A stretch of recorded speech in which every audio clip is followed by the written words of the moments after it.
सभी का आपके अपने यूट्यूब चैनल पीएच क्लासेस पर। तो दोस्तों आज के इस वीडियो लेक्चर में हम लोग 12th क्लास फिजिक्स के एक वेरी मोस्ट इंपॉर्टेंट टॉपिक को डिस्कस करने जा रहे हैं, जिसका नाम है बोहर का परमाणु मॉडल। स्टूडेंट आप लोग को बताता चलूँ एग्जाम के पर्पज से बच्चों वेरी मोस्ट इंपॉर्टेंट ये टॉपिक है, और ये बच्चों बहुत ज़्यादा बच्चों आप लोगों से लॉन्ग क्वेश्चन के रूप में 5 नंबर में पूछा जाता है। बहुत ही आसान बच्चों ये टॉपिक है। इसके अंदर बच्चों हमें कोई व्यंजक प्राप्त करना नहीं होता है, इसके अंदर हमें कोई कैलकुलेशन करनी नहीं होती बच्चों, केवल इसकी थ्योरी को समझना होता है, और जिसको आप लिख करके आते हैं तो आपको बोर्ड एग्जाम में 5 नंबर मिलते हैं। आपको थ्योरी का लिखनी है, समय बचाने के लिए मैंने ऑलरेडी स्क्रीन पर लिख रखी है, लेकिन आपको ऐसे इसको टिपना नहीं है, मतलब इसको ऐसा कॉपी नहीं करना है, पहले इसको समझना है, उसके बाद इसका जो कॉन्सेप्ट है फिर आपको समझ में आएगा।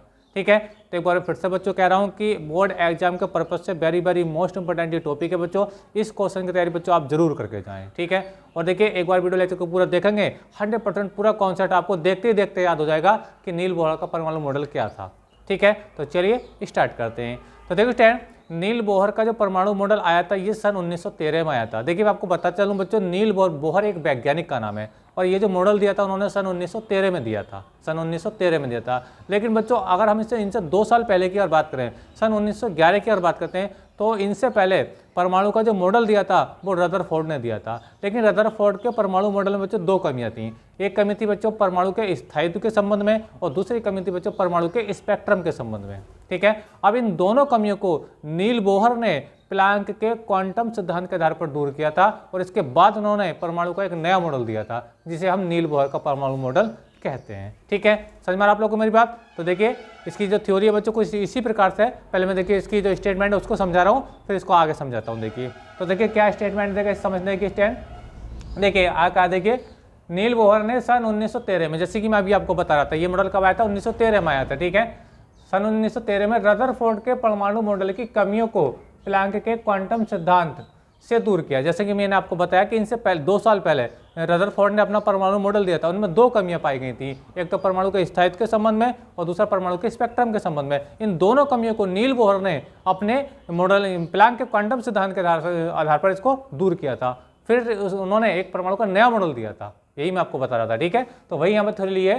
देखिए नील बोहर ने सन 1913 में रदरफोर्ड परमाणु मॉडल की कमियों को प्लैंक के क्वांटम सिद्धांत से दूर किया और परमाणु का नया मॉडल पेश किया, जिसे बोहर का परमाणु मॉडल कहते हैं। समझ में आ रहा आप लोग को? अच्छा, अब इस मॉडल को समझाने के लिए बच्चों उन्होंने 3 परिकल्पनाएं दी थी। कितनी बच्चों? 3 परिकल्पनाएं दी थी, और इन्हीं परिकल्पनाओं को आपको लिख करके आना होता है एग्जाम में। ठीक है, तो देखिए वही बात लिख के देखिए, इस मॉडल को समझाने के लिए उन्होंने 3 परिकल्पनाएं दी थी।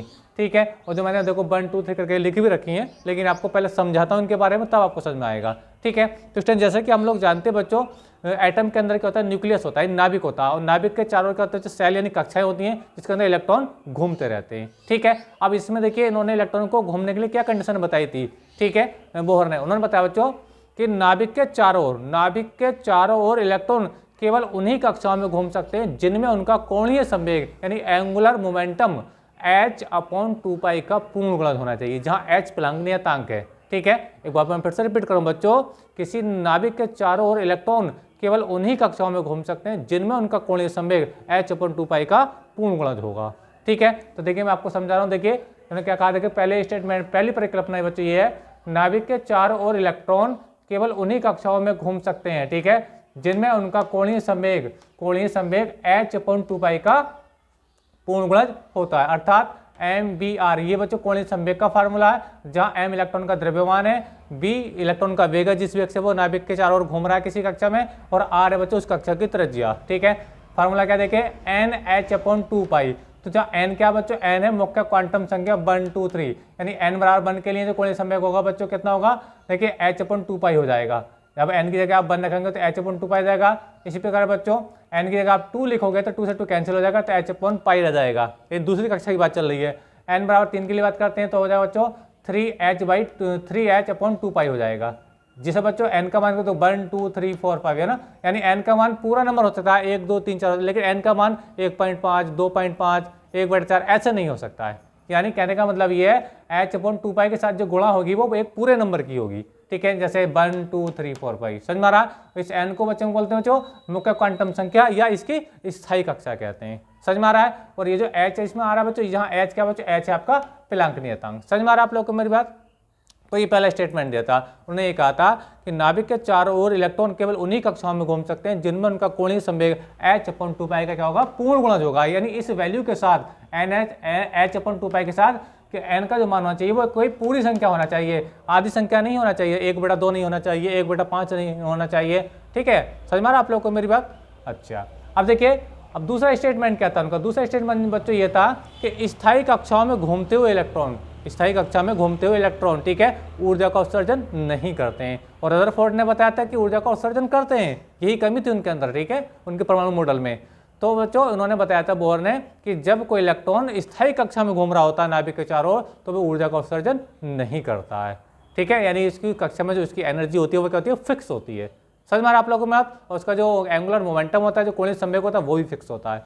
तो दूसरा स्टेटमेंट बच्चों ये था, दूसरी परिकल्पना बच्चों ये थी, स्थायी कक्षाओं में घूमते हुए इलेक्ट्रॉन ऊर्जा का उत्सर्जन नहीं करते हैं, ठीक है, जिससे परमाणु का स्थायित्व बना रहता है। ठीक है, समझ में आ रहा आप लोगों को मेरी बात? तो ये इसकी दूसरी परिकल्पना है। एक बार फिर से रिपीट कर रहा हूँ, स्थायी कक्षाओं में घूमते हुए इलेक्ट्रॉन ऊर्जा का उत्सर्जन नहीं करते हैं, ठीक है, और जिससे परमाणु का स्थायित्व बना रहता है। ठीक है, अच्छा आगे देखिए, तीसरा जो स्टेटमेंट है वो क्या जा रहा है, देखिए उसको हम एक इसके डायग्राम से भी समझेंगे। ठीक है, देखो तीसरा स्टेटमेंट बच्चों, तीसरी परिकल्पना बच्चों ये है कि जब परमाणु को बाहर से उपयुक्त ऊर्जा प्राप्त होती है, ठीक है, मान लीजिए ये कोई परमाणु है, अगर हम इसको बाहर से एनर्जी दें, ठीक है, मान लीजिए अगर बच्चों हम इसको कह दें एनर्जी दें, ठीक है, कहते हैं बच्चों हम इसको एनर्जी दें, ठीक है, तो होगा क्या बच्चों, इसका कोई एक इलेक्ट्रॉन अपनी निम्नतम ऊर्जा वाली कक्षा को छोड़कर, वैसे तो देखो मैंने बहुत सारे इलेक्ट्रॉन दिखा रहे हैं, लेकिन मैं स्पेशल इस वाले इलेक्ट्रॉन की बात करूं, ठीक है, तो जैसे इसको एनर्जी दी तो इसका जो इलेक्ट्रॉन था अपनी निम्नतम ऊर्जा वाली कक्षा को छोड़कर, यानी इस कक्षा छोड़कर कहाँ चला गया बच्चों के, ऊपर चला गया, देखो यानी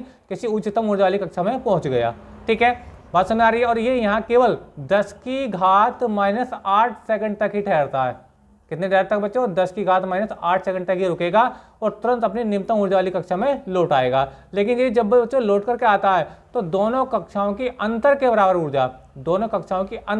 ऊर्जा विद्युत चुम्बकीय तरंगों के रूप में उत्सर्जित करता है, जिससे परमाणु का रेखीय स्पेक्ट्रम प्राप्त होता है। ठीक है, अगर मैं ये कहूँ बच्चों कि इस वाली कक्षा में ऊर्जा इसकी, यानी इस वाली कक्षा में ऊर्जा कितनी हो बच्चों, क्या हो, E2 हो, कितनी हो बच्चों, E2 हो, और जो पहली कक्षा थी इसमें अगर इसकी ऊर्जा हम कितनी माने बच्चों, E1 माने, यानी जो पहली कक्षा है यहाँ पे अगर हम ऊर्जा कितनी माने बच्चों, ये इस कक्षा की बात कर रहा हूँ बच्चों, ठीक है, मैं लिख यहाँ पर आऊँगी, अगर इसकी ऊर्जा क्या बच्चों, E1 कहें, ठीक है, याद रखें E2 is greater than E1, यानी यहाँ पे ऊर्जा ज़्यादा होगी, यहाँ पे ऊर्जा क्या होगी बच्चों, कम होगी।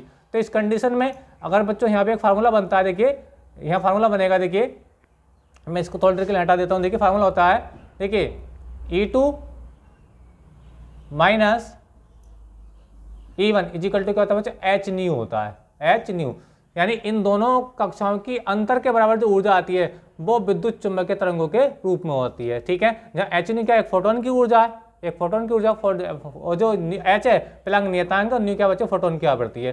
तो इन दोनों कक्षाओं के अंतर के बराबर जो ऊर्जा है वो विद्युत चुम्बकीय तरंगों के रूप में क्या होती है, उत्सर्जित होती है। लेकिन ये कब होती है, जब इलेक्ट्रॉन पहले उच्चतम कक्षा में पहुंच जाएगा एनर्जी की हेल्प से, जैसे कि मैं आपको बता रहा था, इसको एनर्जी मिलेगी तो इलेक्ट्रॉन क्या होगा, किसी उच्चतम ऊर्जा वाली कक्षा में पहुंचेगा, ठीक है, 10⁻⁸ सेकंड तक बच्चों यहाँ पर रुकेगा, वो तुरंत ही नीचे वाली कक्षा में आएगा। जब ये नीचे वाली कक्षा में आता है तो इन दोनों कक्षाओं के अंतर के बराबर ऊर्जा, इन दोनों कक्षाओं के अंतर के बराबर जो ऊर्जा होती है वो विद्युत चुम्बकीय तरंगों के रूप में उत्सर्जित करता है। बात समझ मेरी आप लोगों को मेरी बात? ठीक है, तो यही देखिए यहाँ पे इसकी थ्योरी वही मैं आपको समझाने का प्रयास कर रहा हूँ। देखिए क्या, देखिए जब परमाणु को बाहर से उपयुक्त ऊर्जा प्राप्त होती है, देखिए जब परमाणु को बाहर से उपयुक्त ऊर्जा प्राप्त होती है तो उसका कोई इलेक्ट्रॉन, जैसे कि मैं भी आपको बता रहा था, मान लीजिए वाला इलेक्ट्रॉन की बात कर रहे हैं, ठीक है, तो कोई इलेक्ट्रॉन अपनी निम्नतम ऊर्जा वाली कक्षा को छोड़कर, यानी मान लो ये वाली जो कक्षा है निम्नतम ऊर्जा वाली कक्षा है, क्योंकि बच्चों हम लोग जानते हैं ये नाभिक है, नाभिक के पास में वाली कक्षा है, तो जो कक्षा नाभिक के जितनी ज़्यादा क्लोज होती है, पहली सबसे ज़्यादा जो क्लोज होती है वो पहली कक्षा होती है,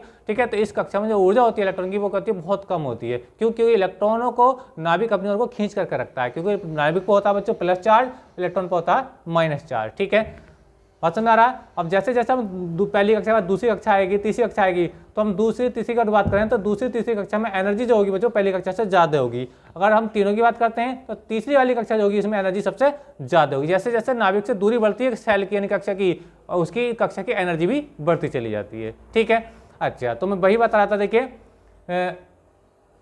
जब परमाणु को बाहर से उपयुक्त ऊर्जा प्राप्त होती है तो उसका कोई इलेक्ट्रॉन अपनी निम्नतम ऊर्जा वाली कक्षा को छोड़कर किसी उच्चतम ऊर्जा वाली कक्षा में पहुंच जाता है और यह वहां केवल 10⁻⁸ सेकंड, ये बहुत कम समय, पावर नेगेटिव है ना, सेकंड तक ही ठहर पाता है और तुरंत निम्नतम ऊर्जा वाली कक्षा में लौट आता है। ठीक है, और लौटते समय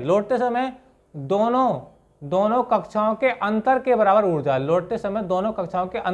ऊर्जा विद्युत चुम्बकीय तरंगों, ये ईएम का मतलब क्या, इलेक्ट्रोमैग्नेटिक वेव यानी विद्युत चुम्बकीय तरंगों के रूप में उत्सर्जित करता है। ठीक है, समझ में आ रहा है? तो इतना आपको बच्चों इस क्वेश्चन के जवाब में आपको लिख करके आना था। इसके 3 परिकल्पना है, इन तीनों को आपको लिख करके आना होता है। ठीक है, ये तो इसका स्टेटमेंट था, समझ में आ रहा आप लोगों को मेरी बात, और इसका ये डायग्राम है। आई होप कि आपको समझ में अच्छे से आ गया होगा। ठीक है, अच्छा बच्चों यहाँ से देखिए, यहाँ से अगर आप अगर हम यहाँ से न्यू का मान निकाले, क्या आएगा बच्चों, न्यू का अगर मान निकालते हैं, देखिए मैं यहाँ पे लिख देता हूँ चीज को यहाँ से हटा करके, थोड़ा आपको समझाऊं। देखिए बोहर का आवर्ती प्रतिबंध क्या होता है, देखिए आवर्ती समीकरण क्या होता है, न्यू का अगर मान निकालें तो एच इसका फॉर्म में आएगा, न्यू बराबर हम कह सकते हैं, देखिए न्यू बराबर हम कह सकते हैं, ये हो सकता है, देखिए ये देखिए ये हो जाएगा बच्चों आपका E2 माइनस E1 हो जाएगा। ये न्यू का मान, न्यू क्या बच्चों, ये फोटोन की आवृत्ति, ये न्यू है। ठीक है, ये ठीक है, और अपन में क्या आ जाएगा बच्चों, ये वाला जो एच देख पा रहे हैं, एच इसका फॉर्म में आ जाएगा। समझ में आ रहा? तो बच्चों इस फार्मूले को बोलते हैं बच्चों बोहर का आवर्ती समीकरण कहते हैं। आई होप कि आपको समझ में आ रहा होगा मैंने क्या बताया। ठीक है, तो यहाँ से अगर हम बोहर की आवृत्ति निकालें तो इस फार्मूले से निकल जाएगी E2 minus E1 by H. H क्या बच्चों, प्लांक नियतांक है। ठीक है, और प्लांक नियतांक की जो वैल्यू होती है बच्चों वो कितनी, एच इक्वल टू होता है 6.63 इंटू 10⁻⁻34 जूल सेकंड होता है। तो ये एच की वैल्यू होती है। ठीक है, जिसे हम बोलते हैं प्लांक कोष्टक या प्लांक नियतांक। तो आई होप आपको बच्चों समझ में आया होगा कि नील बोहर का परमाणु मॉडल क्या है। ठीक है, और ये कब दिया था, 1913 में दिया था। ठीक है, और ये रदरफोर्ड मॉडल के बाद दिया गया था, क्योंकि रदरफोर्ड मॉडल को दिया गया था सन 1911 में। उसके अंदर 2 कमियां पाई गई थी, परमाणु के स्थायित्व के संबंध में पहली कमी, दूसरी थी परमाणु के स्पेक्ट्रम के संबंध में। तो दोनों कमियों को दूर किया था बोहर ने प्लैंक के क्वांटम सिद्धांत के आधार पर, और उसके बाद ये उन्होंने नया मॉडल दिया था 1913 में। ठीक है, और इसको समझाने के लिए उन्होंने 3 परिकल्पनाएं दी थी, जिसे हम इस मॉडल को बच्चों बोलते हैं नील बोहर का परमाणु मॉडल। तो बच्चों यही थ्योरी आपको लेकर के आनी है। आपसे उम्मीद करूंगा कि आपको वीडियो लेक्चर अच्छा लगा होगा। वीडियो अच्छा लगा हो तो वीडियो को लाइक करिए, दोस्तों में शेयर कर दिए, चैनल पर नए तो चैनल को सब्सक्राइब कर लीजिए। और इसी प्रकार से 12th क्लास फिजिक्स और केमिस्ट्री के सभी इंपॉर्टेंट टॉपिक का वीडियो चाहते हैं तो आज ही हमारे चैनल को सब्सक्राइब जरूर करें, बेल आइकन का बटन जरूर दबाइए। ठीक है, जिससे मेरी आने वाली हर वीडियो का नोटिफिकेशन आप लोगों को समय से मिलता रहे। ठीक है, तो आप इसका स्क्रीनशॉट ले लीजिए, अपने नोट्स में कॉपी कर लीजिए और इसको याद कर लीजिए, और उम्मीद करता हूँ कि 99.9% बच्चे क्वेश्चन आपकी बार आएगा जरूर। ठीक है, तो वीडियो लेक्चर कैसा लगा कमेंट करके जरूर बताइए। मिलेंगे नेक्स्ट वीडियो में, तब तक के लिए धन्यवाद, बेस्ट ऑफ लक।